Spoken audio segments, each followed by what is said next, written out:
Welcome to Green Rocks. My name's Al Fullerton and I'm your host. My co-host is sitting on the couch back there and her name is Lexi and she's a rescue pup about 11 years old. We've had her for about 5 years. At Green Rocks, we're going to talk about two problems facing the United States of America. The first one is our excessive national debt. The second problem is how do we go faster to make changes required to eliminate or avoid serious climate problems. Well, at first, these two problems may seem diametrically opposed. I believe it's possible to do both if we're creative and work our way through both problems at the same time. You can expect new videos from me every Thursday. Now let's get into some data about the national debt. So my goal in this episode is to explain to you where the United States currently is financially. Here's an income statement from 2022 fiscal year, which ended on September 30th of 2022. On the left-hand side is our revenue. It comes from other taxes, $357 billion. Corporate income taxes at $425 billion. That seems kind of like a small number to me. Payroll taxes at just under $1.5 trillion. Payroll taxes are paid half by corporations and half by individuals. And then individual taxes at $2.6 trillion, and those are the taxes we pay every year and file our returns by April 15th. Just under $4.9 trillion. On the right-hand side is our spending. Our net interest is $476 billion, and that's money we pay based on our deficits over time. Our discretionary spending was $1.66 trillion, and our mandatory spending is $4.1 trillion, totaling $6.3 trillion, which yields a deficit of just under $1.4 trillion. And if you compare that number to our individual taxes, you can see that it would take a 50% increase in individual taxes to balance the budget. That would be pretty painful. The discretionary money is what Congress has been fighting over since May or April of 2023. And the mandatory spending is spending that doesn't have to be budgeted, but because it was established by previous laws. And the bulk of that is Social Security, Medicare, Medicaid, and some government military benefit programs. Not great data there. How about 2023? Maybe we got in better shape. Ooh, when I look at revenue, it went down $450 billion to just over $4.4 trillion. Most of that comes from the individual tax line. Well, it turns out the stock market didn't perform all that well, so the capital gains taxes collected by our government plummeted. Net interest went up quite a bit to $710 billion, and our spending appears to have gone down about $100 billion to $6.1 billion, but our deficit was even larger at $1.7 trillion. And if you compare that to the individual tax line, boy, it'd take even like an 80% tax increase to balance the budget. So let's just look at interest for a second here. As you can see, it went up considerably from 2022 to 2023. In October of 2023, the first month of fiscal 2024, it was $89 billion. And if we keep going at that rate, that'll make it over $1 trillion in 2024. On top of all that, $7 trillion of our existing national debt will need to be refinanced in 2024. And that's going to get refinanced at interest rates between 4.5% and 5% unless something changes, from less than 2%. Following year, in 2025, a similar amount of our national debt is going to have to be refinanced. If interest rates stay high, we're going to be paying $1.5 trillion or more just to pay off interest on money the federal government has already spent. Now I'd like to look at the financials in the context of the President Biden student loan forgiveness program. In September of 2022, President Biden said, I would like to write off $379 billion of federal student loans.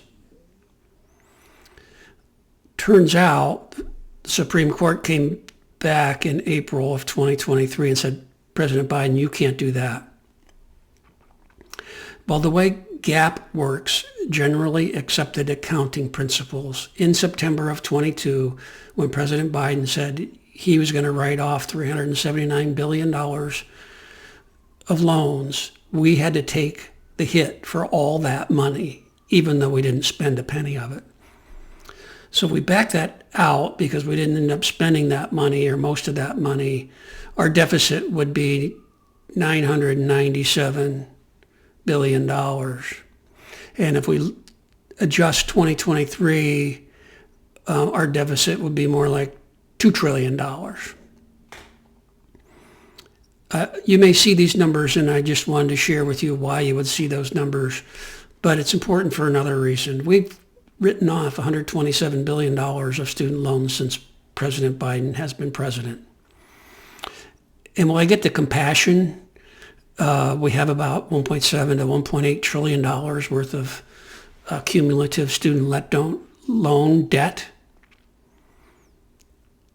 Those people signed paperwork and said, I will pay back my student loan. In exchange, I will get an education, which will get me a better job and allow me to pay back my student loan. I had one many years ago. I paid it back. In April of 2023, our unemployment rate was 3.4%. Many economists called that full employment, full practical employment. It was the lowest unemployment ever in the history of the United States since we've been measuring unemployment. We were also experiencing inflation because our economy was overheated. The fact that $1.7 to $1.8 trillion of student loan debt is a drag on those families. It's not a drag on the United States of America's financial performance. Maybe I'm jaded, but I look at that $127 billion and say President Biden was trying to buy votes. Now let's look at discretionary spending in context of that adjustment for student loans.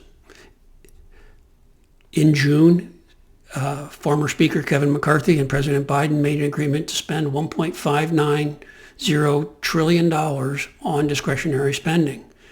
Wow, that looks like a cut in spending.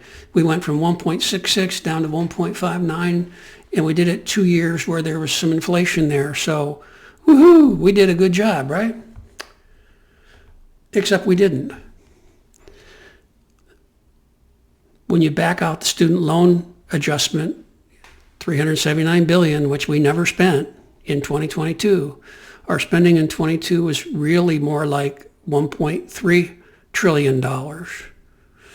And so Washington's tightening their belt. We're only increasing spending 24% between 2022 and 2024. That's tough.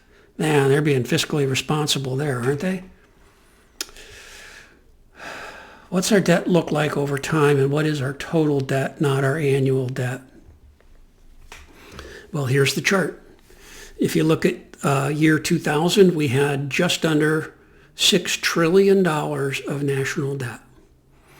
And in the next 22 years, our debt went from under $6 trillion to $30.8 trillion at the end of 2022. Today, in December of 2023, it's over $33 trillion. The Congressional Budget Office forecasts that we will add $20 trillion or more to our debt in the next 10 years. So our debt will be over $50 trillion. It's not unreasonable to think that we're going to be spending 20%, 25%, maybe even 30% of our income every year just to pay interest on our debt. That is not sustainable. Taxes will have to go up. Spending will have to be cut. So our children will be living in a world of less services and higher taxes. But now, how bad is this really? We're the United States of America. We have the largest economy in the world. We do. And we have the most debt in the world. We have the biggest economy in the world. So I'd like everybody to ponder this. There's 195 countries in the world. Where are we in terms of national debt adjusted to as a percentage of our GDP, our gross domestic product, which is a way to say we can compare countries because our economy is bigger, our debt is bigger. How does that compare with a smaller economy country? There's 195 countries. Where do you think we stand? Well, here we go. We're in 181st place out of 195 countries.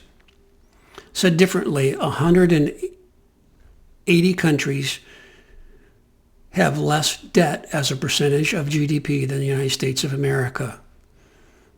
You could almost say we're one of the poorest countries in the world right now.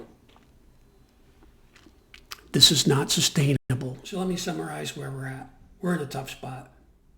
Our national debt is one of the worst as a percentage of GDP of any country in the world today. And our Congress is not doing anything about it. We're spending even more money. We're talking about spending even more money in 2024. In my mind, we're headed to a place I call Brokesville. And Brokesville is a hot and stormy land because we haven't dealt with climate change. And it's where federal taxes are high and the amount of services the people of that land get from their federal government are minimal. When I first started thinking about doing these videos, it was because I was mad at the politicians. And then after thinking about it a while, I got mad at the two parties. They were the real problem. But then as I thought about it more, I realized I was part of the problem because I was doing nothing. So one of the definitions of insanity is doing the same thing over and over again and expecting different results. So I'd like to leave this video with a question to you. Are you insane?